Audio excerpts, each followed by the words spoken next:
गोष्टीला झालेलं नाही असं असताना पुन्हा एकदा हा प्रस्ताव येतोय. नीलमताई गोरे ज्या उपसभापती आहे त्यांच्यावर महाविकास आघाडीनं अविश्वास व्यक्त केलेला आहे. सभापतींना तसं आम्ही आमच्या माध्यमातून अविश्वासचा प्रस्ताव दाखल केलेला आहे. पुढचा निर्णय सभापती घेतील, परंतु नीलमताईवर अविश्वास आम्ही व्यक्त केलेला आहे. सत्य आहे. राज्यामध्ये विभिन्न घटना घडत आहेत. एकंदरीत भुवनेश्वरीची घटना असो किंवा जालना प्रकरण असो, कायदा सुव्यवस्थेचे दिनबडे निघताना पाहायला मिळत आहेत. सुव्यवस्थेचे काढत असताना राज्याच्या एका मंत्रीवर एका भगिनीनं कशा पद्धतीनं आरोप केले हे आपल्या समोर आहे. काल त्या मंत्र्यांनी मी आपल्या माध्यमातून बघितलं की मी हक्कभंग दाखल करेल, परंतु त्या भगिनीनं एक 8-10 दिवसापूर्वी तसं पत्रच माननीय राज्यपालांना दिलेलं आहे. आणि या भगिनी मला असं वाटतं फार याच्यावर नाव घेणं सगळ्यांसमक्ष हे अयोग्य आहे. पण अशा एखाद्या महिलेविषयी एखाद्या मंत्र्यांनी वागणं, जर कायद्याचे रक्षकच भक्षक होत असतील तर कायद्याचं रक्षण कोणी करायचं हा प्रश्न निर्माण झालेला आहे राज्यामध्ये. आणि त्याच्यामुळे महायुतीचं सरकार असेल, राज्याचे मंत्री असतील, मुख्यमंत्री असतील, उपमुख्यमंत्री असतील, हेच अशाला प्रोत्साहन देतात की काय अशा प्रकारची स्थिती आहे.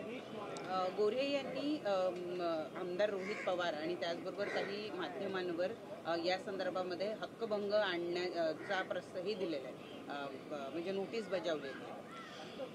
हे पहा, माझ्याकडे त्याचं पत्र आहे, त्या भगिनीचं स्वतः लिहिलेलं आहे, स्वतःच्या सहीचं पत्र आहे. आणि ते फार काही जुनं नाही. त्यांचं म्हणणं होतं जुनं प्रकरण आहे, परंतु आत्ताचं फेब्रुवारी महिन्यातलं पत्र त्या भगिनीने राज्यपालांना दिलेलं आहे. माझ्याकडे ते पत्र उपलब्ध आहे. त्यामुळं गोरे हा फुकटचा आव आणत असतील, परंतु गोरे याच्यामध्ये 100% दोषी निघतील. आणि मला असं वाटतं सभागृहात वेगवेगळ्या आयुध्याच्या मार्फत याविषयी सरकारला जाब आम्ही निश्चित विचारू. मुख्यमंत्री युवा प्रशिक्षण योजना ही बेरोजगारांसाठी बनली आहे. मुख्यमंत्री युवा प्रशिक्षण योजना ही बेरोजगारांसाठी आहे, मात्र यामध्ये नाशिकमधील एका संस्थेच्या कर्मचाऱ्यांना त्याचा फायदा झाला. खरं तर हे सगळ्या गोष्टी राज्य कशा पद्धतीनं चालू आहे, लाडकी बहीण लाडका भाऊ, पण प्रत्यक्षात नाशिकच्या एका प्रथित यश संस्थेच्या कर्मचाऱ्यांना लाडका भाऊ योजनेचा फायदा मोठ्या प्रमाणावर पोहोचवला गेला आहे. संबंधित अधिकारी कोण आहे, कोणी अशा पद्धतीनं हा फायदा पोहोचवला, सगळ्यात आधी त्या खात्यावर, त्या खात्याच्या मंत्र्यावर, त्या खात्याच्या सचिवावर कारवाई झाली पाहिजे. जर तुम्ही नुसती संख्या दाखवत असाल आणि ज्याला गरज आहे त्याला लाडका भाऊ योजनेचा फायदा मिळत नसेल तर मला असं वाटतं ही योजना कोणासाठी होती आणि सरकारचं याच्यावर कशा पद्धतीनं निगराणी होती हा प्रश्न आहे. 10 कोटी रुपये खर्च करून एक सेंटर उभारलं जाणार आहे मीडियावर वॉच करण्यासाठी. राज्य सरकार 10 कोटी रुपये खर्च करणार आहे. यासाठी कुठल्या बातम्या येतात, कशा बातम्या येतात, या सगळ्यांवर वॉच ठेवला जाणार आहे. मला वाटतं हा वॉच ठेवणं आहे की मीडियावर नियंत्रण आणण्यासाठी राजकीय दबाव, सरकारचा दबाव आहे. मीडिया हा लोकशाहीचा चौथा स्तंभ असं आपण म्हणतो, नव्हे आहेच. तिच्यावर निगराणी ठेवण्याची आवश्यकता सरकारला का वाटते हा माझा प्रश्न आहे. सुरेश दसांचे कार्यकर्ता आहे, कारवाई व्हावी बस, बाकी काय.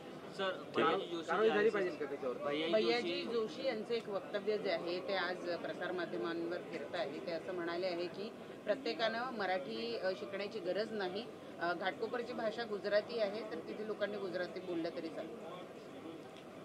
मी असं ऐकलं की त्यांनी असं म्हटलं की मुंबईची भाषा मराठी नाही असंही त्यांनी म्हटलेलं आहे आणि घाटकोपरची भाषा गुजराती आहे. मग तर या महाराष्ट्राची भाषा मराठी आहे. मग ते घाटकोपर असेल, नाही तर कुर्ला असेल, नाही तर महाराष्ट्रातला अन्य कोणताही भाग असेल, या महाराष्ट्राची भाषा मराठी आहे. त्या मराठीचा आग्रह आमचा सगळ्यांचा आहे आणि अशा विचारसरणीला मला वाटतं कोणी छेद देत असेल तर मला वाटतं ही विचारसरणी आताच्या सरकारला हा जो विचार व्यक्त केलेला आहे तो मान्य आहे का, हा सवाल आम्ही सरकारला विचारू. थँक्यू.